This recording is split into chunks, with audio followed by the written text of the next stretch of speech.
দেন আমি বাসায় যতটুকু ফ্রেশ হতে টাইম লাগে নিতাম, নেওয়ার পর থেকে আমি পড়তে বসতাম। সময় আর কোনো কিছু বাধা ধরা করতে পারতাম না ভাই। এত দিন এত লম্বা সময় রোজা রাখা। আসসালামু আলাইকুম। রমাদান মাস চলতেছে, আজকে প্রথম রোজা।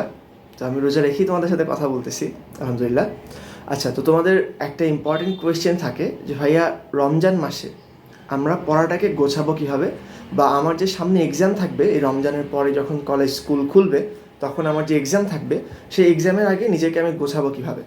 তো কোয়েশ্চেনটা খুবই কমন, এবং আমার টাইমে আমি নিজেও ইউটিউবে অনেক ঘাটাঘাটি করে আমি আমার নিজের একটা রুটিন বানাইছিলাম। তো তোমাদের সাথে আমি এই জিনিসগুলোই শেয়ার করবো যে আমার কাছে কোন প্রসেসটা অনেক বেশি ইফেক্টিভ মনে হয়েছে। যেমন ধরো, আমি ইন্টারমিডিয়েটে থাকা অবস্থাতেই মোটামুটি 2টা রমজান পাইছি, এসএসসিতেও পাইছি। সো আমার একটা ধারণা আছে যে জিনিসগুলো আসলে কীভাবে কাজ করছে আমার ক্ষেত্রে। প্রথম কথা হচ্ছে, রমজান মাসে কিন্তু শুধুমাত্র 24/7 পড়ার জন্যই না যে আমি ছুটি পাইছি স্কুল কলেজে, আমি 24 ঘন্টা ধুমধাম পড়ে ফাটাই দিব। বিশেষ করো, তুমি যেটা করে পড়ে ফাটাই দিবা 24 ঘন্টায়, আর যে এই পড়ার সাথে তার রিলিজিয়াস অ্যাক্টিভিটিসটাকে ব্যালেন্স করবে, সে তোমার থেকে বেশি আগাবে। God will help him first. এটা আসলে বাস্তব। রমজান মাসে তোমাকে দুইটাই ব্যালেন্স করতে হবে। তুমি 24 ঘন্টাই তুমি পড়বা এরকমও না। তো এটা সবাই জানো, তোমরা করতেছো, আমি জাস্ট তোমাদেরকে একটু মনে করে দিলাম। তো দুইটাকে ব্যালেন্স করে আমরা কীভাবে আগাইতে পারি। দেখো, এখন ব্যালেন্সিংয়ের জিনিসটা কী হবে। তোমার যদি মনে করো খুব জলদি, খুব সিভিয়ার একটা এক্সাম থাকে, বড় একটা এক্সাম থাকে, এবং রমজানের পরপরই এক্সামগুলো শুরু হয়, তুমি পড়ার দিকে একটু বেশি ফোকাস করবা, পড়াটাকে একটু বাড়াই দিবা, বাট দুইটাকে সুন্দর করে ব্যালেন্স করবা। তোমার যদি মনে হয় এক্সাম আমার 4 মাস 5 মাস পরে, এই রমজান মাসটাকে খুব ভালোভাবে ইফেক্টিভলি ইউজ করবা পড়ার জন্য, এবং নিজের সেলফ ডেভেলপমেন্ট এবং রিলিজিয়াস অ্যাক্টিভিটিস আরও ইমপ্রুভ করার জন্য, দুইটাই করবা। তো এখন আমি যে কাজটা করব, আমি তোমাকে হাতে কলমে ধরে ধরে বলে দিব না যে ভাইয়া দেখো এই স্লটে তোমাকে পড়তে হবে, ওই স্লটে তোমাকে পড়তে হবে, এরকম আমি কোনো ধরনের হাতে হাতে তোমাকে ধরে ধরে লিখে লিখে দিব না। আমি তোমাকে যেটা বলবো যে ভাই দেখো, এইখানে এটা একটা পটেনশিয়াল স্পেস। পটেনশিয়াল স্পেস বলতে কী বোঝাচ্ছি, এই জায়গায় তোমার কিছুটা করার সম্ভাবনা আছে। এই জায়গায় তুমি কি পড়তে চাও, তুমি কি রিলিজিয়াস অ্যাক্টিভিটি করতে চাও, নাকি তুমি ওয়ার্কআউট করতে চাও, ব্যায়াম করতে চাও, সেটা তোমার বিষয়।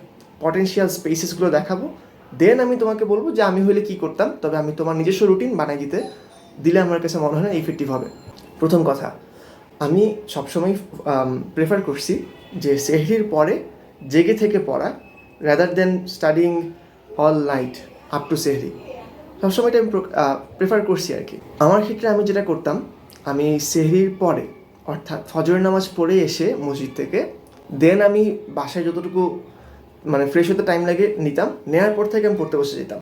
তো তুমি যদি এখন এইবারের রমজানের কনটেক্সটে চিন্তা করো, সেক্ষেত্রে তুমি নামাজ পড়ে এসে তোমার যদি কোরআন বা এরকম পড়াটা কিছু থাকে, তুমি যদি রিলিজিয়াস অ্যাক্টিভিটিস একটু করতে চাও, করে ছোটোখাটো করার পরে তুমি মোটামুটি 6টা থেকে পড়ার জন্য একটা ফ্রি টাইম পাবা। এখন এই ক্ষেত্রে সকাল 6টা থেকে তুমি যদি দেখো, সকাল 6টা থেকে প্রায় 11টা 12টা পর্যন্ত একটা লম্বা ফ্রি টাইম গেছে। সেক্ষেত্রে তুমি কী করতে পারো, এই টাইমটা আমার কাছে মনে হয় পড়ার জন্য পারফেক্ট। এই টাইমটা একাডেমিক স্টাডি করার জন্য পারফেক্ট। কেন? কারণ আমরা না খেয়ে এই 1 বছর ধরে পড়ালেখা করি নেই। এই যে 11 মাস ধরে আমরা না খেয়ে পড়ালেখা করি নেই, বেশিরভাগ ক্ষেত্রেই আমরা খেয়েছি পড়েছি এরকম ফ্রেশ থাকা অবস্থায়। এখন রমজানে রোজা রাখার পরে ওই যে আমরা সেহরিতে খেলাম, সেই খাবারটা কিন্তু তখনও 6-7 ঘন্টা 8 ঘন্টা মোটামুটি খুব স্ট্রংলি ইফেক্টিভ থাকতেছে। সেই ক্ষেত্রে তোমার 12টা পর্যন্ত এনার্জি লুজ করার কোনো কারণ আমি দেখতেছি না। You will be strong enough, your brain should be active enough to focus in study sessions up to 12 PM বা 11:30 AM, যেটাই বলো না কেন। তারপরে তুমি যেহেতু সেহরি পড়ায় ঘুমাও নাই, সেক্ষেত্রে তুমি 11:30 পরে 11:45 পড়া থেকে উঠে যেতে পারো। উঠে গিয়ে তুমি ওই সময় একটু ন্যাপ নিবা। যেরকম 1 ঘন্টা ন্যাপ নিতে পারো। ধরো তুমি 11:45 উঠলা, 12টার ভিতর ঘুমাইলা, তুমি 1টার সময় উঠে গেলা। 1টার সময় উঠে জোহরের নামাজ পড়লা, একটু রিলিজিয়াস কাজ করলা। এইসব কাজ শেষ করে এসে মসজিদ থেকে এসে তুমি তোমার আবার বই খাতা নিয়ে পড়তে বসে গেলা। তখন পর্যন্ত তোমার পড়ালেখা করার, ব্রেন খাটানোর এনার্জিটা একটু করে হলেও আসে। একটু সহজ সাবজেক্টগুলো পড়ো, বাংলা, ইংলিশ। তোমার যদি মনে হয় তোমার জিকে দরকার, যদি তোমাদের জিকে থাকে অ্যাডমিশনের জন্য, তুমি জিকে পড়ো। বা তোমার যদি মনে হয় বায়োলজিটা একটু রিডিং দিলেই চলে, আমার নোট করা আছে, জাস্ট নোটগুলো পড়বো তাহলে আমার হবে, সেটা তুমি করো। তোমার কাছে যেটা মনে হয় আমার ব্রেইনের জন্য ইজি গোয়িং, আমার ব্রেইনের হার্ড ওয়ার্ক করা লাগবে না, খাটা লাগবে না, কারণ এখন তার ওই খাটার গ্লুকোজটা অলমোস্ট শেষের পর্যায়ে চলে আসছে। আচ্ছা, তো এখন এই পর্যায়ে তুমি যখন ওই বাংলা, ইংলিশ, জিকে কিংবা যে কোনো ইজি সাবজেক্ট নিয়ে বসবা, ওইটা বসে তুমি আসরের আগ পর্যন্ত কন্টিনিউ করতে পারো। Depends on your exam. তোমার যতটুকু স্টাডি দরকার সেটা তুমি নিজের থেকে মেনটেন করবা। তোমার যদি মনে হয় যে এই সময়টাতে আমি রিলিজিয়াস অ্যাক্টিভিটিস করবো, আপ টু ইউ, তোমার যেরকম ভালো মনে হয়। তো আমার কাছে সাধারণত মনে হয় আসরের পরে আর পড়ালেখা করার সেই সুযোগটা সাধারণত সবার মানে মনে হয় না থাকে, স্ট্রেংথটাও থাকে না। আর যেহেতু তুমি সকাল থেকে পড়ালেখা করতেছো, তোমার তো রিলিজিয়াস অ্যাক্টিভিটি করা দরকার, সেক্ষেত্রে আসরের পরের টাইমটাকে আমার কাছে পারফেক্ট মনে হয়েছে রিলিজিয়াস অ্যাক্টিভিটি করার জন্য। আমার ক্ষেত্রে আমি এটাতেই ফোকাস করতাম আসরের পরে, কারণ রিলিজিয়াস অ্যাক্টিভিটির ক্ষেত্রে তোমার কিন্তু মাইন্ড খাটানো লাগতেছে না যে এইটা অ্যান্সার কি ওইটা অ্যান্সার কি, এরকম কিছু না। রিলিজিয়াস অ্যাক্টিভিটিস আর ডিফারেন্ট স্টাফ, ব্রেনের খাটা লাগে না, কষ্ট করা লাগে না, সেইটা তুমি করতে পারবে। তোমার পিসও আসবে আসরের সাথে সাথে, ওই সময় করলে দেখবা টাইমটা ভালোভাবে মোটামুটি কেটে গেছে এবং কষ্ট হচ্ছে না। পরে আমাদের ইফতার টাইম। আমাদের ইফতার টাইম তোমাদের এখানে কয়টায়? মোটামুটি মাগরিব আজান যখনই দেয়, সব কিছু শেষ করে আসতে আসতে যখন হঠাৎ করে ইফতারটা করলাম, তারপরে খুব একটা এনার্জি আমি পাইতাম না, সাধারণত পাইতাম না। এই টাইমটা মোটামুটি চিল করার, চাইলে চিল করতে পারো। তোমার যদি মনে হয় একটু আড্ডা দিব ফ্রেন্ডের সাথে, ভালো আড্ডা অবশ্যই। তোমার যদি মনে হয় একটু ফেসবুকে ইম্পর্ট্যান্ট জিনিসপাতি বা ছোটোখাটো একটু টাইম পাস করবো, একটু ইউটিউবে কিছু টুকটাক ভিডিও দেখবো, সেটার জন্য এই ইফতারের পরে তারাবির আগ পর্যন্ত টাইমটা মোটামুটি ভালো আমার জন্য। এইরকমই আমি করতাম, আমি একটু চিল করলে এই টাইমটাতে চিল করতাম ইফতারের পর থেকে তারাবির আগ পর্যন্ত।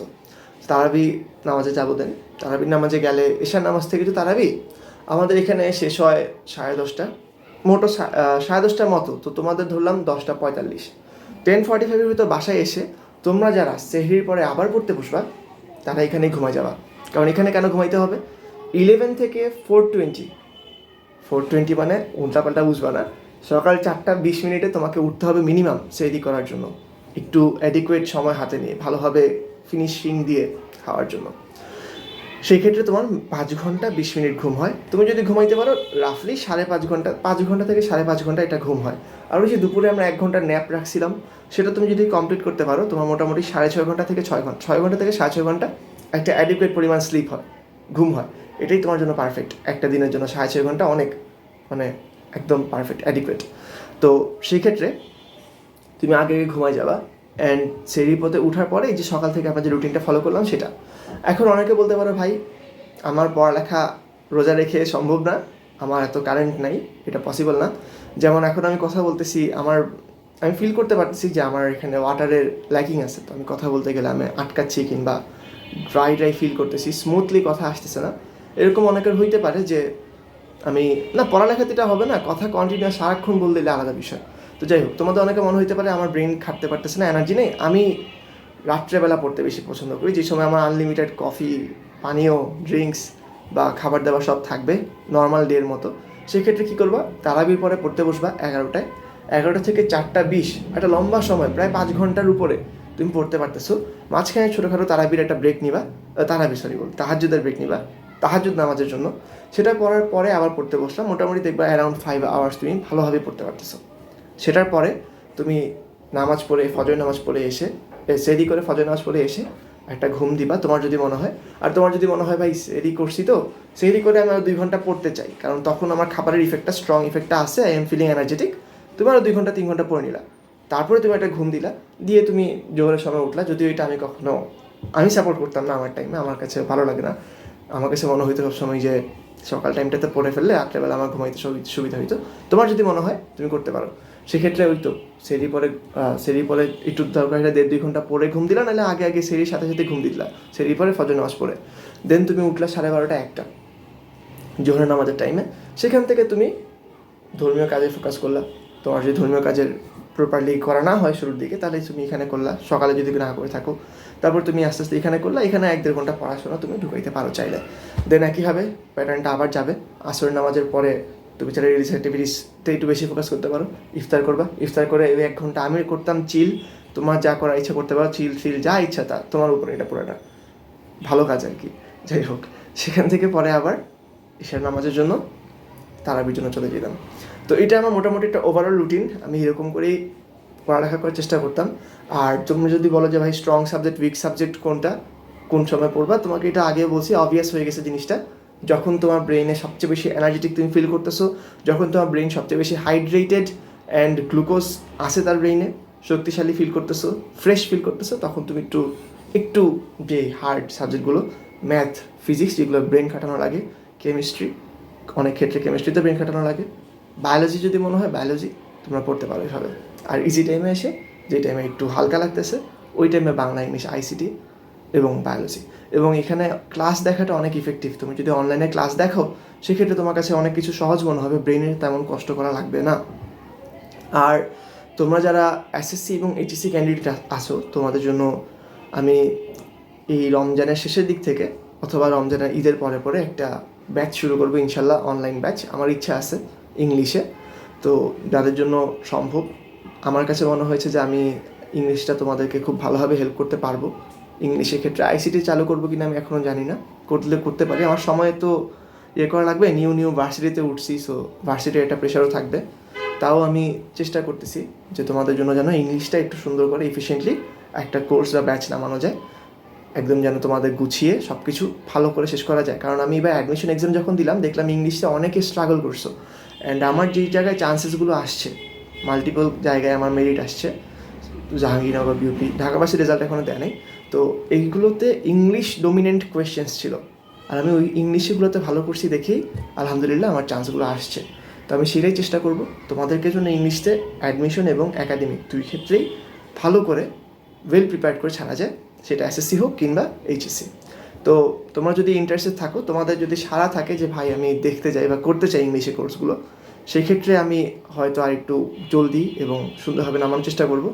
যদি সাপোর্ট বেশি না আসে তাহলে হয়তো কন্টিনিউ করবো না, তোমাদের হয়তো তখন আরও বেটার টিচার্স, তোমার জন্য এফিশিয়েন্ট টিচার্স থাকবে, সেটা আমি ধরে নিব, সেক্ষেত্রে আমি আর কোর্সটা রান করবো না আর কি। তো যাই হোক, আমার মূল ভিডিওটা ছিল এখানে আমাদের আজকের প্ল্যানিং নিয়ে, কীভাবে ইফেক্টিভলি স্টাডি করা যায় এটা।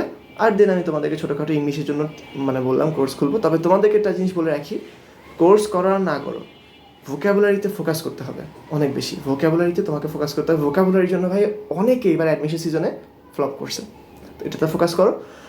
আর হ্যাঁ, ইনশাল্লাহ সামনে খুবই ফ্রিকোয়েন্টলি ইনশাল্লাহ কথাবার্তা হবে, ভিডিও দিব। আপাতত তোমাদের যদি কোনো কোয়েশ্চেন্স থাকে, নেক্সট কোনো ভিডিওসে তোমাদের কোনো জানার ইচ্ছা থাকে, সেটা তুমি কমেন্টে জানাইতে পারো। থ্যাঙ্কস ফর ওয়াচিং, আল্লাহ হাফেজ, বাই বাই।